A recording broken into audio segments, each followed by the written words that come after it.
Bonjour à toutes et à tous, auteurs, lecteurs et téléspectateurs.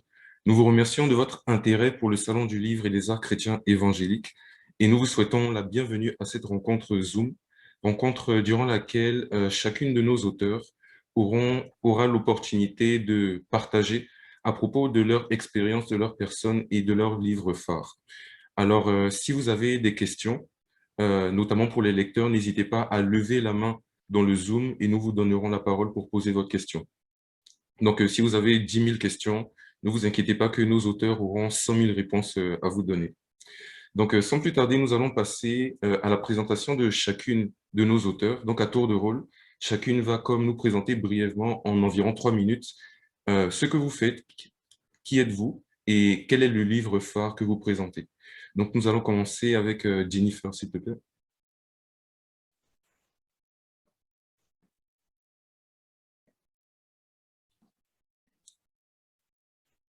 Jennifer.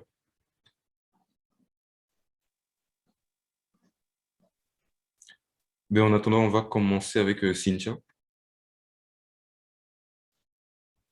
Bonjour, mon nom est Cynthia Audal. Je travaille avec Jennifer. On a écrit en collaboration ensemble le livre « Es-tu la princesse ?» C'est un livre pour enfants sur l'estime de soi et la diversité culturelle. Moi, je suis infirmière de profession. Je ne donnerai pas mon âge. Je suis femme, on ne donne pas notre âge. Je suis une femme dynamique qui est active dans sa communauté et qui essaie quand même de travailler avec les femmes. Je travaille dans un organisme pour les victimes d'exploitation sexuelle. J'aime beaucoup cuisiner, j'aime rire, j'aime écrire, j'aime aussi lire. J'essaie vraiment aussi d'être en relation avec les gens, parler, communiquer. Aussi, qu'est-ce qui est devenu une nouvelle situation, qui est aussi une nouvelle passion et d'aider les gens, c'est que je suis tombée malade et on a découvert une maladie auto-immune. Et à travers ce diagnostic, ça a été un choc, mais aussi une nouvelle découverte par rapport à apprendre à s'aimer, même dans les situations difficiles. Et c'est à travers ça aussi que le livre a été mon projet, mon bébé, parce que c'est aussi là que j'ai appris à m'aimer. Toutes ces choses-là rentrent dans qui je suis et m'a permis à grandir et à avoir des projets et à investir dans la vie des autres. Merci beaucoup. Et maintenant, Karine. Oui, bonjour. Moi, je m'appelle Karine Kakpo. Je suis enseignante à l'école primaire et je suis également diplômée en intervention sociale. Je suis également impliquée dans mon église locale en tant qu'enseignante à l'éducation chrétienne. Et depuis l'âge de 10 ans à peu près, je chérissais un rêve dans mon cœur, une passion qui est d'être autrice de livres pour enfants. Et pendant la pandémie, j'ai suivi un cours sur l'art d'écrire des livres pour enfants. Ça m'a permis de peaufiner mes acquis en écriture.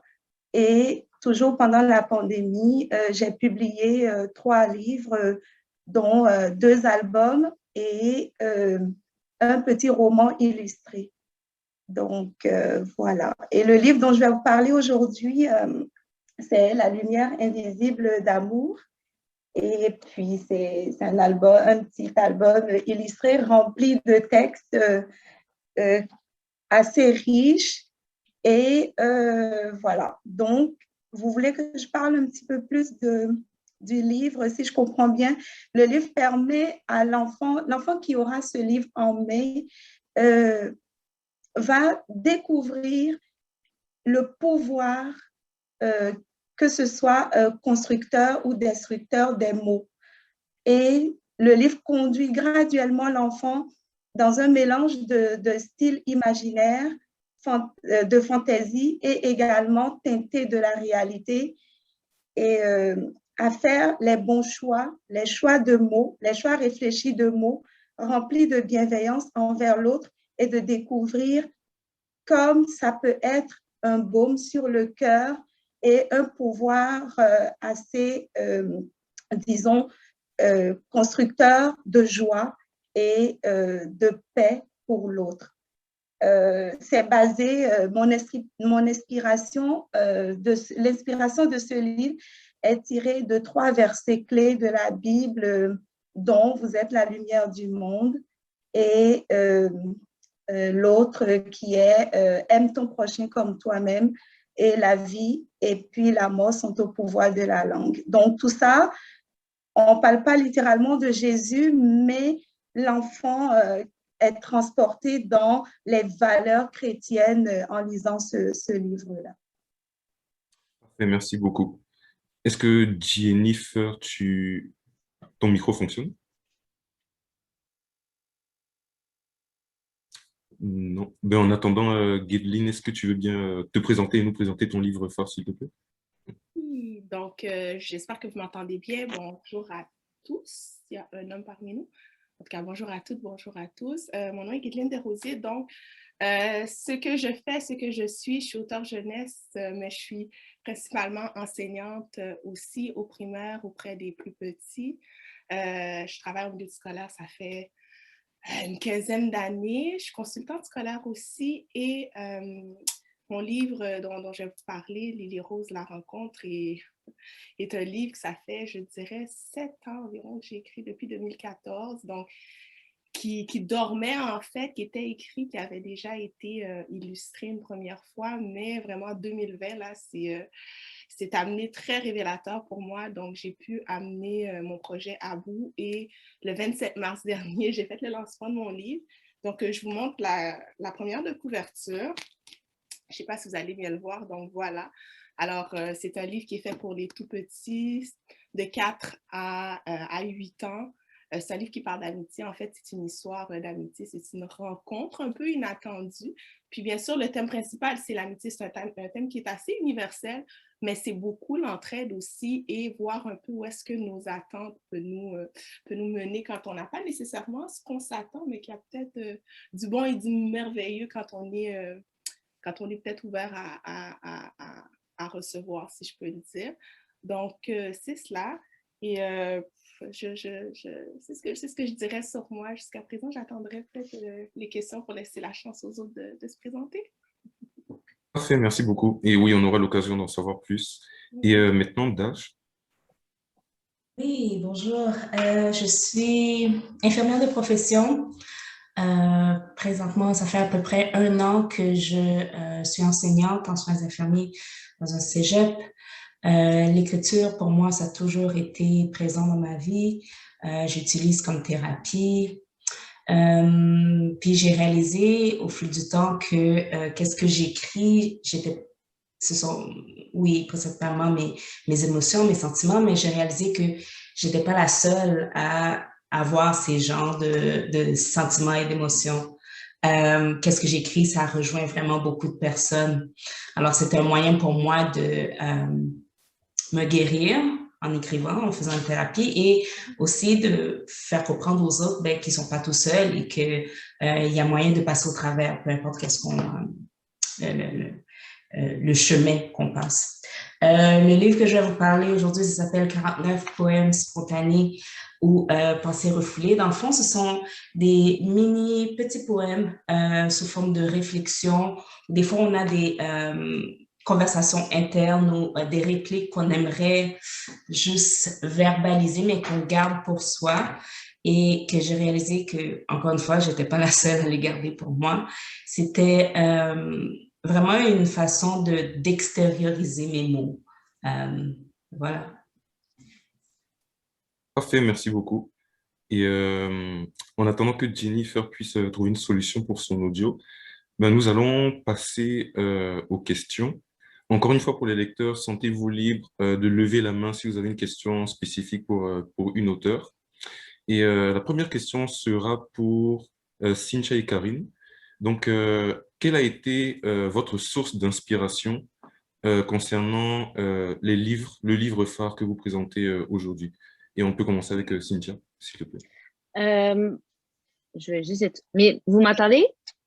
Oui, OK, parfait. Oui, c'est bon. Moi, je suis chrétienne, j'avais oublié de mentionner.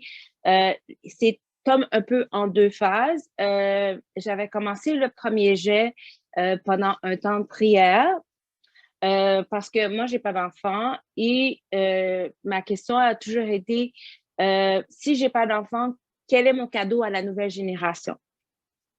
Et j'étais en prière, puis j'étais comme, j'ai toujours voulu avoir un enfant, mais qu'est-ce que je donne à la nouvelle génération? Alors, je voulais écrire une lettre d'amour à les enfants, puis comment je voulais permettre de donner cette lettre d'amour-là. Et ensuite de cela, j'ai commencé à écrire cette histoire-là pour leur dire, si je pouvais vous faire un héritage, je voudrais que vous appreniez à vous aimer parce que je trouvais que ma mère m'a pas appris à m'aimer et j'ai de la difficulté. Puis quand je suis tombée malade, j'ai réalisé que je devais apprendre à le faire parce que si je le faisais pas, mon discours intérieur était tellement malsain que j'ai réalisé que ça avait un impact sur ma santé. Donc, quand j'ai changé mon discours intérieur, j'avais même vu que les symptômes par rapport à la maladie avaient changé. Donc, je me suis dit, c'est vraiment important de le faire parce que je vois même l'impact que ça a dans ma propre vie. Donc, c'est important, quoi qu'il arrive, je ne sais jamais si je vais être encore sur Terre, on ne sait jamais qu'est-ce qui peut arriver. Puis avec le COVID, on réalise encore plus comment on ne sait jamais si demain on va être en vie ou non. Alors, je ne veux pas perdre mon opportunité d'écrire cette lettre d'amour-là. Donc, j'ai vraiment pris cette opportunité d'apprendre à m'aimer, savoir comment je veux être aimée et m'aimer moi-même et écrire cette lettre d'amour-là à la nouvelle génération parce que c'est le seul héritage que je peux donner aux enfants. Donc, à chaque fois que j'écrivais, je faisais les essais, puis je le disais au quelqu'un, je lui disais toujours, est-ce que tu sens l'amour? Parce que c'était vraiment qu'il fallait que les parents ou l'enfant sentent qu'il y a un amour qui se dégageait à chaque page parce que pour moi, c'était ma lettre d'amour à la nouvelle génération parce que j'ai pas d'enfant. Donc, c'est la raison de ce livre-là. Parfait, merci beaucoup. Et c'est une très belle source d'inspiration. C'est vrai que notre approche vis-à-vis des circonstances et des situations qu'on vit va directement être liée à la perception que nous avons de nous-mêmes, à notre identité. Donc, c'est important que nous puissions réaliser notre identité en Christ. Merci beaucoup. Et maintenant, Karine, quelle a été ta source d'inspiration, s'il te plaît? Ma source d'inspiration, d'abord, ce sont les versets bibliques, mais ayant travaillé plusieurs années en tant qu'intervenante sociale, j'ai découvert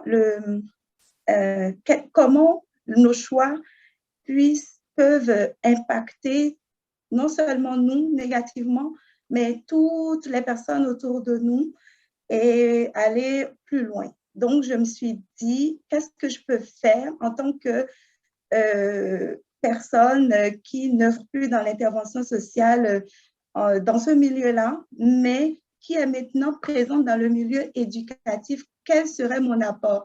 Parce que quand ce serait un genre de legs pour l'enfant quand on fait les bons choix, ça crée les bonnes choses pour nous et autour de nous aussi. Donc, ma source d'inspiration, c'est vraiment ça. Et le but en arrière de tout ça, c'est de permettre à l'enfant, à travers ce livre, de prendre un temps de réflexion, ne serait-ce que quelques secondes, avant de balancer un mot à l'ami et en se mettant d'abord à la place de l'autre. Et si c'était à moi qu'on disait ce mot, qu'est-ce que ça va générer? Comment je vais me sentir? Et avant de sortir. Voilà, donc j'ai eu à l'expérimenter en classe. Ce livre-là, on l'a lu ensemble et j'ai vu tout ce que ça a généré. Peut-être que j'en parlerai un petit peu plus tard. Parfait, merci beaucoup. Ben, c'est encore une fois une excellente source d'inspiration qui est encore une fois teintée d'amour comme le partageait Cynthia, parce que l'amour amène aussi à considérer les intérêts des autres avant nos propres intérêts. Donc, merci beaucoup. Et la prochaine question sera pour Guedeline et Dash. Combien de temps avez-vous pris pour écrire votre livre? Et quels ont été les défis que vous avez rencontrés? Est-ce qu'il y a eu la paresse?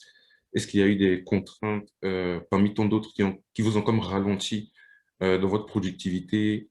Donc, on peut commencer par Dash, s'il te plaît. Oui, la paresse, effectivement, c'est un combat à tous les jours. Mais moi, je dirais que je ne peux pas vraiment dire combien de temps, parce que ce sont des poèmes soit que j'ai écrits il y a très longtemps, ou soit que j'ai écrit vraiment sur le vif. Mais pour mettre toute cette compilation-là ensemble, non, ça n'a pas pris de temps du tout. Mais le processus en général, pour un recueil de poèmes, est pas si long que ça, si j'ai déjà l'idée. Puis c'est ça, c'est une compilation, donc c'est juste des poèmes que je prends par-ci par-là. Déjà que j'utilise l'écriture comme thérapie, donc quand je me sens pas bien ou j'ai comme un mal de vivre, alors j'écris automatiquement. C'est devenu comme un automatisme. Tantôt, c'est pour verbaliser comment je me sens. Tantôt, c'est une lettre à Dieu. Donc, le processus d'écriture en tant que tel peut être plus ou moins long. Par la suite, la compilation, elle se fait rapidement si la paresse n'est pas dans le chemin. Merci beaucoup. Et Cynthia? Non, pardon, Guédeline. En fait, moi, le processus d'écriture, en fait, l'écriture de l'histoire, là, je parle le squelette, ou en tout cas la plus grande partie du livre, elle a été faite en, littéralement, je dirais, nuit, une matinée. Puis, j'en ai pas encore parlé, donc ça va être ici que ça va se faire. Donc, c'est drôle à dire quand même, parce qu'un livre jeunesse, ça a l'air tout simple quand on le regarde, mais il y a tellement de travail. Pour mes pères qui sont là, qui ont écrit un livre jeunesse, vous le savez, il y a toute une réflexion derrière aussi, puis on se projette un peu dans l'enfant qui va recevoir l'histoire. Donc moi, ça s'est fait très rapidement dans une nuit. Je suis de celles qui écrivent la nuit. Je ne sais pas si parmi celles qui sont présentes, vous écrivez la nuit. Puis j'ai toujours aimé lire comme enfant, comme adulte aussi. Et j'avais toujours sur le cœur d'écrire quelque chose pour les enfants étant enseignante. Donc, on est appelé à lire quand même très souvent aux enfants. Et il y a une nuit, c'était au mois de mars, c'était pendant la semaine de relâche. Donc, je me suis levée, puis j'ai commencé à écrire. Et moi, je suis quelqu'un qui écrit en un jet. C'est-à-dire que l'inspiration est là, l'inspiration vient, l'émotion est là. J'écris et généralement, j'ai 80-90% de mon contenu. Après ça, c'est du peaufinage et tout. Et j'ai écrit Lily Rose vraiment de façon spontanée, mais avec émotion. Et ce qu'il y avait en dedans de moi, c'était beaucoup des images. Donc, Lily Rose n'était pas que des mots. Le livre Lily Rose, en fait, les personnages, les mots, les actions, les interactions qui se passent avec les personnages, c'était beaucoup plus des images qui se créaient dans mon esprit et les mots se faisaient. Donc, ça a été fait très vite. Par contre, bon, comme tout artiste, on croit que notre œuvre est parfaite et merveilleuse jusqu'à temps qu'on le lise à d'autres et tout. Donc, on va chercher un peu le point de vue d'autres personnes qui lisent, d'enfants et tout. Donc, le processus a été très rapide pour l'écriture en soi, mais après ça, c'est sûr que pour corriger le texte, avoir d'autres avis, peaufiner un peu le travail, ça s'est fait de très longue haleine, je veux dire, depuis 2014 à aujourd'hui, ça fait quand même 7 ans, et tout le processus d'édition aussi. C'est ça. Puis les embûches, c'est sûr que il n'y a pas nécessairement une école où on sait, on rentre, puis on sort, puis on a un diplôme, ben voilà, je suis auteur, je suis reconnue. Donc, les embûches, c'était plutôt de se dire, ben, tu sais, je suis qui, moi, pour dire que je suis auteur? J'ai toujours écrit, j'écoutais Plume de Tâche qui parlait de sa poésie, ou en tout cas sa prose et tout, puis je l'ai déjà écouté ailleurs, donc je me rejoins beaucoup dans ce qu'elle écrit. Donc, qui nous dit qu'on est auteur, puisque c'est de façon spontanée? Donc, moi, ça a été un peu ça qui m'avait pas rendue paresseuse, mais je dirais un peu le syndrome de l'imposteur, parce que s'attribuer ce titre-là, c'est quand même, on est dans le domaine des arts, on appelle ça les arts littéraires, pas pour rien. Donc, tant que tu n'es pas reconnu par quelqu'un d'autre, est-ce que tu as le droit de te nommer, de te dire auteur? Donc, moi, ça a plus été ça. Mais à un moment donné, on réalise que, bon, ben, je trouve que je suis auteur, j'écris. Donc, je me reconnais, je m'accepte, et puis ce talent-là, Dieu me l'a donné, puis je l'embrasse, et après ça, adviendra ce que pourra. Donc, ça a été plus ça, c'est plus, je pense, les pensées limitantes en lien avec où est-ce qu'on se situe dans cette sphère-là, qui a été pour moi plus difficile, mais l'écriture, c'est quelque chose qui, on ne peut pas forcer ça. Pour moi, ça vient tellement de l'intérieur, puis il y a aussi toute une inspiration divine. On ne peut pas dire, Dieu, inspire-moi ce matin, là, je suis prête à écrire. C'est vraiment une inspiration divine, des fois, qui bouillonne. Puis après ça, c'est de le jeter sur papier ou des fois de l'enregistrer selon la méthode de chacune. Donc, ça serait ça. C'était ça mon processus. Merci beaucoup. Je pense qu'entre auteurs, vous vous comprenez bien. Et puis, vous vous reconnaissez quand même bien dans le partage de Guedeline et de Daj. Et c'est vrai que dans le processus d'écriture, il y a une base commune à tous, mais il y a également un plus qui est caractéristique de chacun parce que chacun est unique. Certaines personnes peuvent produire rapidement, tandis que d'autres moins rapidement. Mais le plus important est que le fruit soit bon. Donc, merci beaucoup pour votre partage. Et maintenant, pour Daj et Karine, et encore une fois pour les lecteurs, sentez-vous libre de poser des questions en levant la main. Donc, pour Daj et Karine, est-ce que vous auriez comme des projets futurs, des projets à venir auxquels vous avez déjà pensé en ce moment? Donc, on peut commencer peut-être avec Karine, s'il te plaît. Oui, oui, j'ai déjà un projet en cours, mais puisqu'on est à la fin de l'année, il faut remplir les obligations professionnelles, le bulletin et tout. Ça prend, j'ai mis ça un peu sur la glace et mon prochain thème, ça va parler de l'estime de soi. Et voilà, ouais. Merci beaucoup de nous partager en avant-première. Donc, maintenant, Daj. Oui, oui, j'ai des projets. J'en ai toujours, mais je pense qu'il y a un... Comment je pourrais dire ça? Il y a un aspect, oui, comme je dis tout à l'heure, la fameuse paresse. Il y a un aspect aussi de motivation. L'inspiration, elle vient, comme elle a dit, Gadeline, on ne peut pas forcer. Il y a des trucs qu'on ne peut pas forcer. Mais oui, j'ai d'autres projets de livres, un roman aussi bientôt. Mais c'est toujours aussi, je pense que mon écriture, mon processus d'écriture vient aussi avec l'expérience et tout ce qui m'entoure. Donc, depuis un an, depuis le début de la fameuse pandémie, au début, c'était un peu plus facile d'écrire. Je pense parce que j'avais vraiment beaucoup d'émotions à laisser partir. Là, je suis vraiment dans un état d'esprit où je suis un peu tannée de parler de la pandémie. Alors, je veux passer à autre chose, mais c'est un processus. Je pense qu'il faut que je me mette dans la tête, il faut que j'arrête de penser à la destination, puis penser à mon chemin. Donc, pour répondre à la question, oui, j'ai des projets. Quand il va sortir, bientôt. Ok, parfait. Ben, on reste à l'affût. Et puis, on a hâte de voir les projets qui vont découler de ce que vous avez dans votre cœur présentement.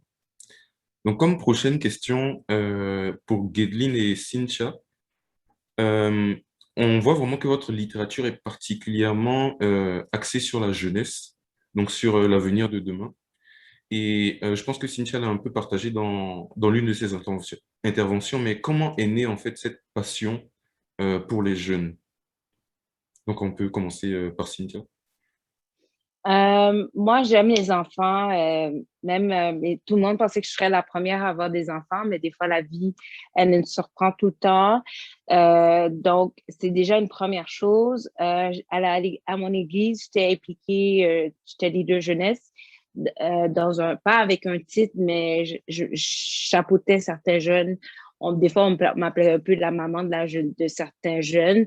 Donc, j'ai toujours investi. Après, j'étais à l'éducation chrétienne à mon église. Donc, cette passion-là pour la nouvelle génération, elle était là depuis tout petit. J'ai fait des gardiennes averties. Je ne sais pas ceux qui se souviennent de cette formation-là. J'avais 12 ans. Genre, ça a toujours été là.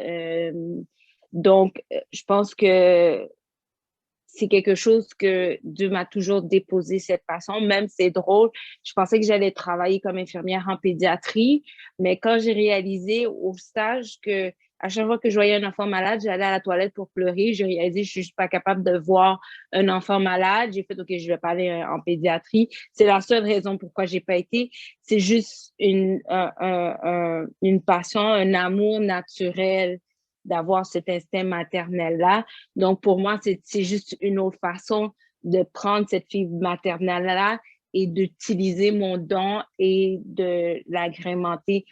Puis moi, ce que j'ai mis dans les choses avec le syndrome de l'imposteur, puis qu'est-ce que Dieu m'a montré, c'est que des fois, on voit l'image c'est comme le best-seller, puis la personne qui est comme a vendu 1 million de livres, puis telle affaire, mais on a oublié que c'est parce qu'on a un message, puis on a une mission. Puis si on se rappelle la mission, puis si on se rappelle le message, ben on oublie,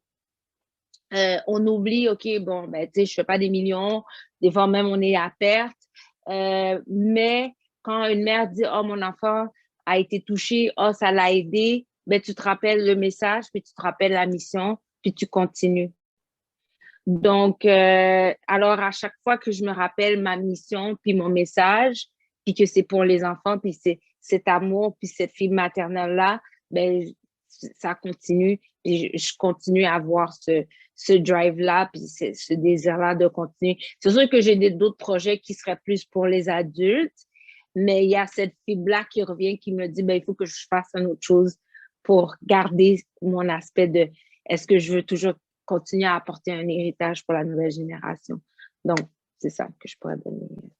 Merci beaucoup. Mais c'est vrai que c'est important d'avoir la passion pour l'œuvre qu'on défend, pour la cause qu'on défend, ou pour les personnes qu'on défend également. Et Guédeline? Euh, dans, mon, dans mon cas à moi, c'est vraiment parce que l'enfance est vraiment important pour moi. Je pense que dans les meilleurs moments de ma vie, j'ai quand même une trentaine d'années passées dans les meilleurs moments de ma vie. C'est pas la petite enfance, mais je veux dire le fameux 5, 6, 7, 8, 9 ans. Là, ça a été un moment que j'ai beaucoup chéri plus jeune. Puis le fait de travailler aussi avec cette clientèle-là, euh, il y a comme, comment je pourrais dire, j'ai utilisé le mot magie, mais on s'entend, on est en contexte chrétien, c'est pas magie, mais il y a comme cette fébrilité, où il y a cette fibre, il y a quelque chose, il y a quelque chose quand on travaille avec les enfants, il y a un échange, il y a un partage, puis quand on les observe, puis quand on travaille avec eux, on est capable de prendre d'eux, donc cette expérience-là que j'ai personnelle, où pour moi c'était un temps qui était, je dirais, merveilleux, où c'est oui, ou c'est ça, oui, il y a du merveilleux, puis de travailler avec des enfants.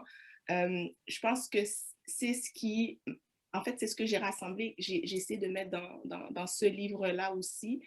Euh, J'aime beaucoup l'enfance, puis je trouve qu'il faut protéger les enfants. Tu sais, c'est sûr que, bon, les adultes de demain sont les enfants d'aujourd'hui, ça, c'est un fait, mais c'est vraiment protéger l'enfance, de garder le beau de l'enfant. C'est important pour moi. Puis il y a aussi toute cette idée de représentation. J'aimais beaucoup lire quand j'étais plus jeune. J'avais certains complexes, tu sais, je me rends compte plus tard que j'avais certains complexes quand j'étais plus jeune. Puis quand je me questionne, quand je m'informe, quand je lis aujourd'hui ou depuis quelques années, tu sais, j'ai réalisé que ça venait beaucoup de l'enfance et on ne sera pas hors courant. C'est sûr qu'aujourd'hui, la communauté noire, elle est beaucoup plus présente, en tout cas beaucoup plus vue, beaucoup plus regardée, plus entendue. Et moi, plus jeune, je sais que, comme toutes les petites filles, ou en tout cas la majorité des petites filles, les princesses étaient importantes. Que ce soit dans les dessins animés, les poupées ou les livres, peu importe le médium. C'était super important. Puis, je sais que l'image que j'avais de moi n'était pas l'image que j'étais. En fait, c'est une image que je voyais qui ne me ressemblait pas du tout, du tout, du tout. Donc, pour moi, avoir un livre jeunesse où on a une petite fille qui est ce qu'elle est, puis ce que j'aime dire, des fois, on va dire, oh, ben, tu sais, c'est l'histoire de la petite fille noire. Je dis, non, non, c'est pas l'histoire de la petite fille noire. C'est l'histoire d'une petite fille, puis savez-vous quoi? Elle est noire. Puis quand on prend un autre livre où c'est pas une petite fille noire, ben, la première chose qu'on dit, c'est on parle pas nécessairement de sa couleur. Donc, pour moi, c'est important d'avoir une histoire où une petite fille, quelle qu'elle soit, cette petite fille-là en ce moment, bon, c'est une petite noire certainement, mais qu'elle soit représentée, qu'elle soit belle, qu'elle fasse des activités de la vie de tous les jours comme n'importe quel autre enfant. Donc, pour moi, c'est important de mettre un enfant dans sa vie au quotidien, naturellement belle, telle qu'elle est, avec ses forces et ses défis, parce que vous allez voir dans l'histoire, c'est pas une histoire où la petite fille, elle est belle, magnifique, merveilleuse tout le temps. Elle a son caractère, elle a sa façon d'être, elle a ses réactions. Et c'est vraiment à hauteur d'enfant. Donc, quand l'enfant lit ou quand l'adulte lit à l'enfant, c'est à la première personne, donc c'est au jeu. Donc, on n'a pas le choix de se déposer, de se mettre à un niveau d'enfant parce qu'on doit faire la voix d'un enfant. Donc, quand je lis, c'est ce que je fais. Pour moi, c'est important cet espace de représentation, que l'enfant se voit, se reconnaisse, non pas dans la perfection, mais dans ce qu'il est parfaitement.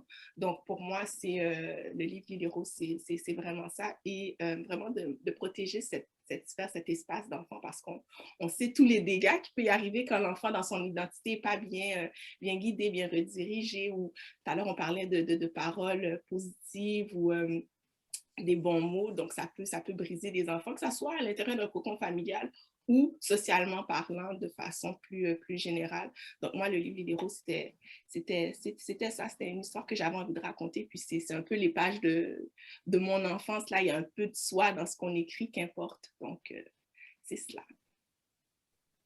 Merci beaucoup. En tout cas, à vous entendre, on réalise à quel point c'est important de mettre à disposition des enfants, particulièrement la nouvelle génération, les dons, les talents que Dieu a déposés en nous pour qu'ils puissent grandir dans ces valeurs-là auxquelles il nous a appelés à grandir. Donc, merci beaucoup pour vos réponses. Et je pense que Sandrine avait une question. Oui, bonjour tout le monde, bonjour à tous nos auteurs.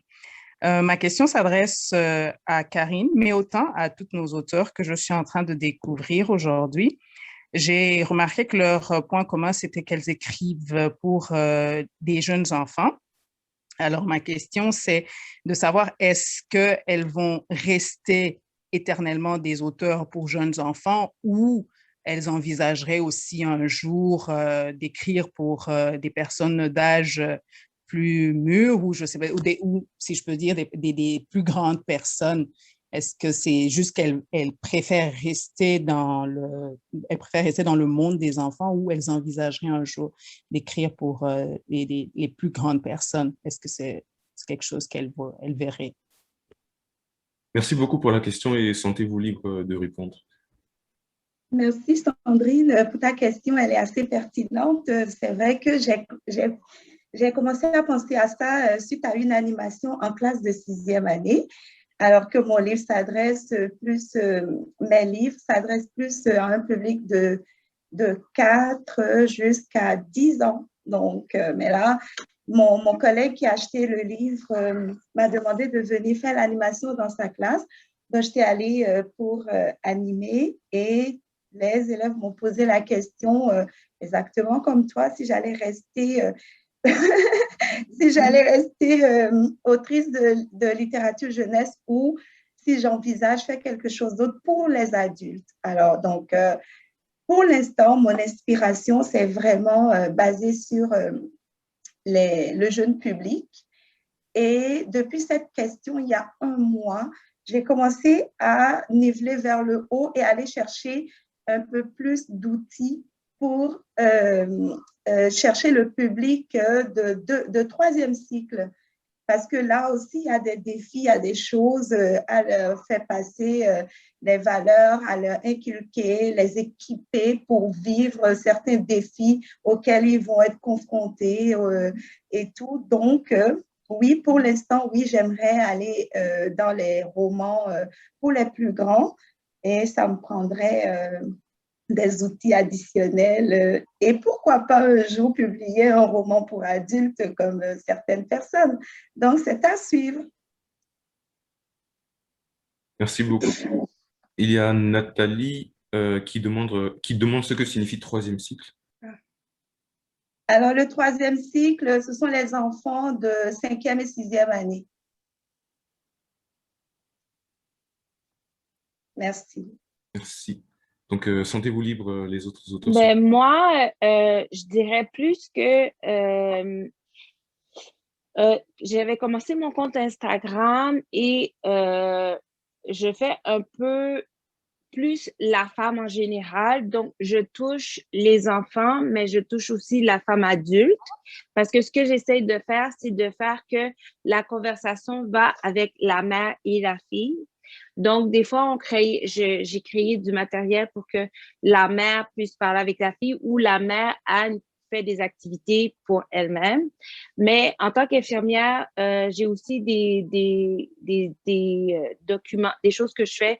Donc, j'ai fait des documents, par exemple, l'appropriation sexuelle, que je travaille avec les victimes d'exploitation sexuelle. Donc, c'est apprendre à connaître sa sexualité, puis se l'approprier.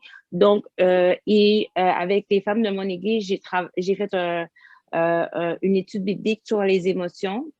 Donc, honnêtement, comme Dash, elle explique, quand tu es passionné d'écriture, tu écris tout le temps. Donc, tu peux avoir plein de choses écrites. C'est juste, des fois, c'est juste pas terminé. Donc, des fois, tu as des choses incomplètes. Il faudrait peut-être que tu le prennes, puis tu le complètes, puis tu fais, ah, ben ça peut aller pour les adultes. Donc, des fois, c'est plus, est-ce que tu veux terminer un projet, puis ça peut aller pour la population adulte.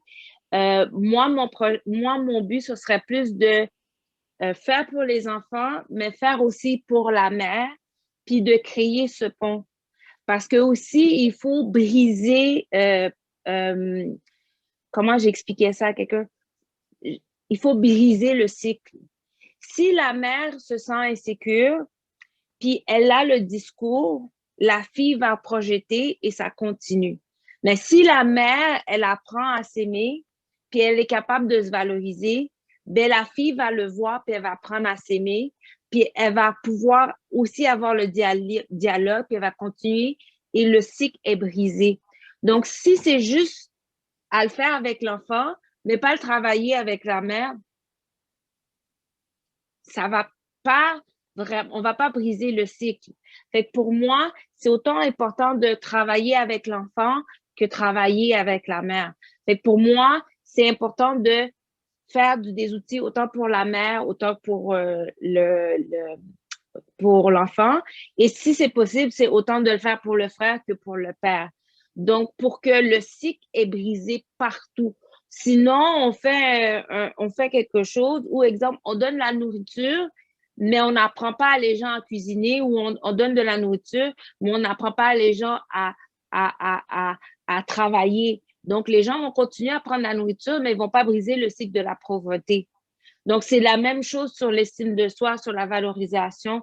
Donc, il faut essayer de faire quelque chose qui devient complet pour avoir une solution qui est complète.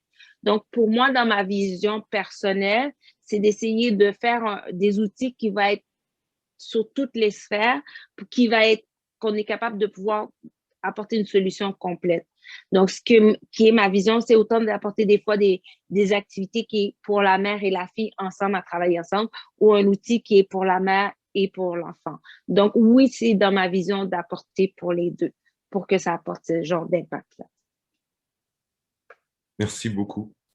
Est-ce qu'il y a d'autres réactions pour cette même question? Oui, mais je pourrais réagir rapidement. Moi, Linda, je m'inspire beaucoup parce qu'au fond, ce qu'elle fait, c'est ce que je fais dans l'ombre. Mais écrire, surtout écrire en pause, des pensées, des idées, me soulager par l'écrit, que ça soit une observation, que ça soit justement une lettre à Dieu. C'est des choses que je fais beaucoup. J'ai une quantité de textes, des fois commencés par écrit, des fois c'est des larmes qui sont sur le texte. Un journal, mes journaux, là, des journaux, là, c'est comme... Exactement, exactement. Donc, un jour, je ne sais pas si ce sera dans un avenir proche ou plus lointain, mais c'est sûr qu'il y aura quelque chose pour les plus grands, avec des mots peut-être un petit peu moins rieurs, plus lourds, plus porteurs de sens, mais certainement, il y aura quelque chose en poésie, probablement en prose, là, parce que c'est souvent des longs textes. Mais non, oui, en poésie, je pense que je vais un jour déposer quelque chose, en tout cas, du moins, pour le partager. Je le fais déjà autour de moi.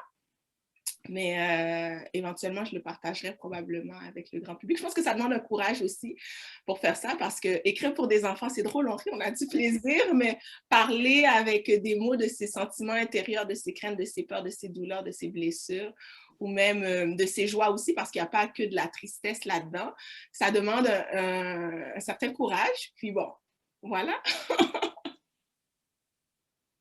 Merci beaucoup. Et Daj, est-ce que tu souhaites intervenir également? Ben, juste pour faire du pouce à ce que Denis me disait, oui, s'ouvrir, ça demande vraiment beaucoup de courage. Et c'est pour ça que mon processus au début était très long, jusqu'à ce que je réalise que oui, les gens, il y a des gens qui s'identifient à ce que j'écris. Et c'est pour ça que moi, personnellement, je n'ai pas de public cible. Je pense que c'est important de évacuer le trop plein d'émotions, puis de réaliser qu'on n'est pas seul, on n'est pas seul à vivre certains sentiments. Et c'est thérapeutique. C'est thérapeutique de partager, c'est thérapeutique d'en parler. Puis on se rend compte, vu qu'on n'est pas tout seul, ben, c'est moins lourd à porter. Voilà. Parfait, merci beaucoup pour vos interventions vraiment pertinentes. Et maintenant, comme dernière question, parce qu'il nous reste à peu près 5 minutes, on a vu que durant cette période de pandémie, tout un chacun, mais aussi les étudiants, les jeunes, ont été éprouvés sur le plan social, sur le plan mental, au niveau de leur morale, spirituellement, physiquement. Et on a vu également que les enfants n'ont pas nécessairement eu à vivre certaines choses qu'ils auraient vécues en temps normal s'il n'y avait pas eu tout ce contexte-là.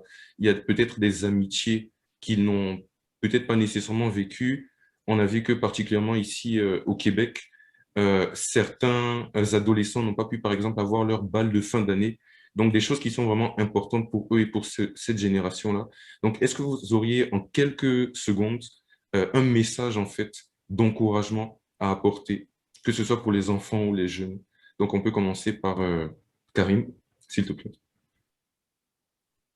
Je vais être très, très courte. Le message d'encouragement que j'aurais pour les jeunes, c'est de dire que c'est vrai, on a vécu la pandémie, mais il y a un être suprême, donc Dieu, qui nous a équipés à traverser toute tempête. Et on a tous les outils qu'il faut en dedans de nous pour traverser tout ce qu'on vit. Parce qu'il n'y a pas de défi qui dépasse notre capacité de les vivre. Tant que ça se présente à nous, la solution, Dieu nous l'a déjà donnée d'avance. Donc, il suffit de se poser pour arrêter le tourbillon autour de nous et dire, je vais être capable, j'y arriverai. Et si je ne trouve pas tous les outils au fond de moi, je vais être humble à aller chercher de l'aide pour affronter cela. Donc, on est capable d'y arriver. On ne lâche pas, on ne se décourage pas. On est équipé pour surmonter tous les défis. Et si on ne se sent pas capable, on va demander de l'aide, mais ne jamais rester avec quelque chose qui nous tourmente, parce que c'est comme une plaie, une forme de gangrène qui nous use, qui ternit notre lumière d'amour. Voilà. Amen. Et Guideline? Moi, j'aurais envie de dire que ça soit aux plus jeunes ou aux plus grands qui sont vraiment tout pour réussir. Comme l'a dit Karine plus tôt, mais qui sont équipés pour réussir. Donc, vraiment, qu'importe la situation, qu'importe le contexte dans lequel ils sont, de se rappeler qu'ils ont tout à l'intérieur d'eux pour réussir. Amen, merci beaucoup. Et Cynthia? Ils ont mis une pause, toutes les choses positives, mais moi, je vais aller plus en un aspect plus santé mentale. Si vous avez des symptômes de santé mentale, dépression, anxiété ou autre, demandez de l'aide. Il y a des lignes pour ça. Appelez, parlez à un professionnel de la santé, parlez à un membre de la famille. Prenez un livre, écrivez. L'écriture, c'est une bonne thérapie. C'est une façon vraiment qui nous libère de des émotions, même les plus ténébreuses. Ça peut nous aider. Puis je ne sais pas le nombre de fois j'écris, puis j'ai senti le Saint-Esprit venir me consoler. Puis c'est pour ça que cet esprit, il dit qu'il est notre consolateur. J'ai mis Denis Morissette, c'est la chose que j'ai mis le plus. Il dit le Saint-Esprit est le ministère des Affaires intérieures. Et c'est vrai qu'il fait un travail intérieur puissant. Et ne sous-estimez pas le fait de tendre la main à quelqu'un pour demander de l'aide. Puis des fois, on reste trop longtemps dans notre peur à cause de la honte pour demander de l'aide. Fait que c'est ce que je rajouterais. Puis j'ai vu une petite question pour la procrastination. Le meilleur truc, c'est faire un horaire. Merci beaucoup. On en prend note. Merci beaucoup, Amen. Et maintenant, Daj, pour terminer. Il va y avoir des journées que ça va pas, puis c'est correct. Je pense qu'on est dans une société maintenant qu'on est vraiment beaucoup sur la productivité et c'est important de prendre une pause puis j'ai le mot en anglais, acknowledge, de reconnaître comment on se sent, puis de reconnaître que ça va pas.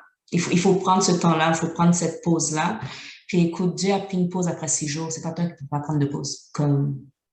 OK? So, première journée, ça va pas. OK. Deuxième journée, OK, ça va pas. Mais à un moment donné, oui, il faut que tu te lèves parce que, guess what?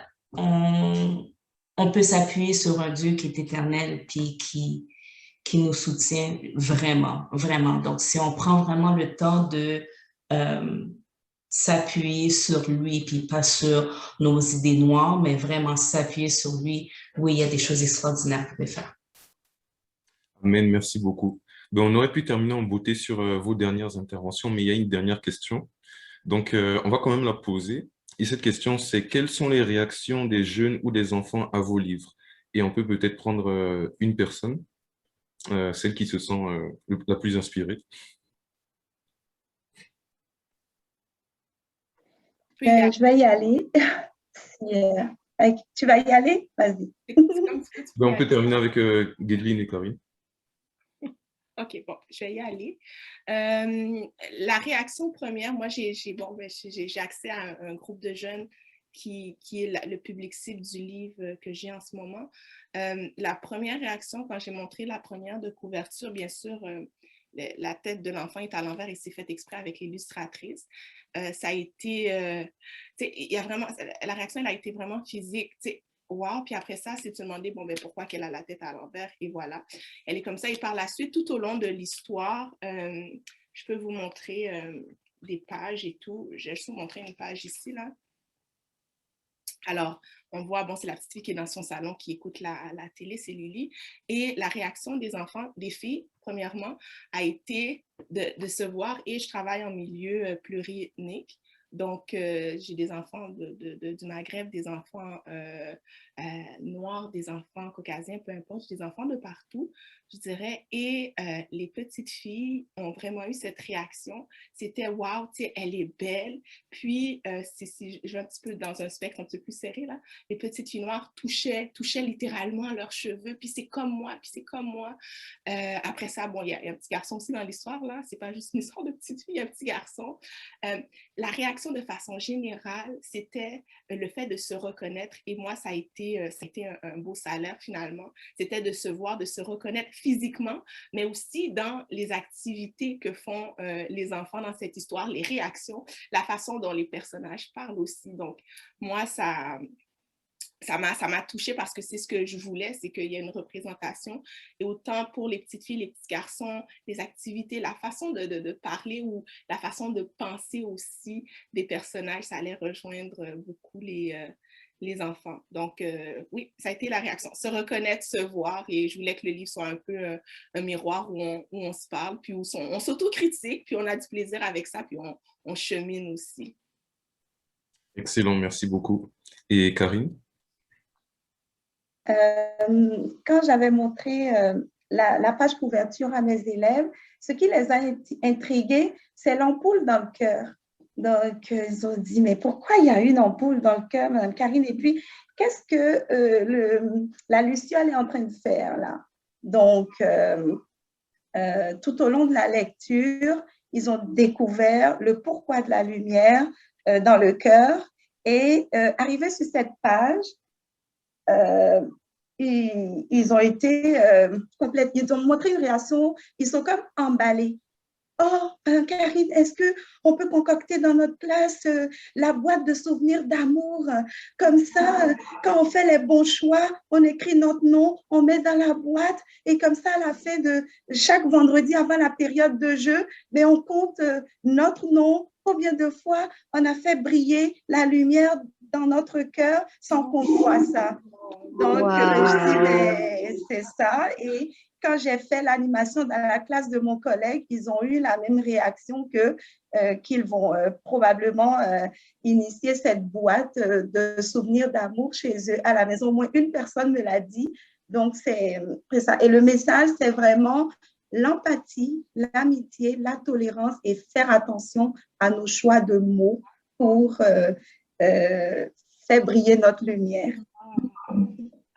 Wow, merci beaucoup. Et pour finir, ça a suscité en eux, ils ont dit, mais Karine, mais toi, tu es enseignante, donc ça veut dire que tu as 2 métiers, tu enseignes et maintenant tu es aussi autrice, ça va faire beaucoup, non? Donc, je leur ai expliqué que c'est un talent que j'ai laissé en latence depuis des années. Et là, j'ai dit non, je dois faire sortir ça pour faire profiter. Donc là, ils ont tous décidé d'exprimer leur talent. Ils créent des bandes dessinées. Et on a même créé un livre pour ma classe. Oh, c'est trop mignon. Un livre où ils ont été les auteurs et les illustrateurs. Donc, voilà. En tout cas, gloire à Dieu, merci beaucoup pour ce partage. On remercie vraiment le Seigneur pour l'impact que vous avez dans la jeunesse et auprès des enfants. Donc, ce moment tire à sa fin. Merci à chacune de vous. Moi, je retiens particulièrement de vos interventions. Oui, Cynthia? Jennifer voulait s'excuser. Ça n'a vraiment pas fonctionné. Il y a eu un problème technique. Elle voulait s'excuser. On comprend. En tout cas, le Seigneur permettra d'autres occasions. Et donc, en tout cas, merci à toute une chacune.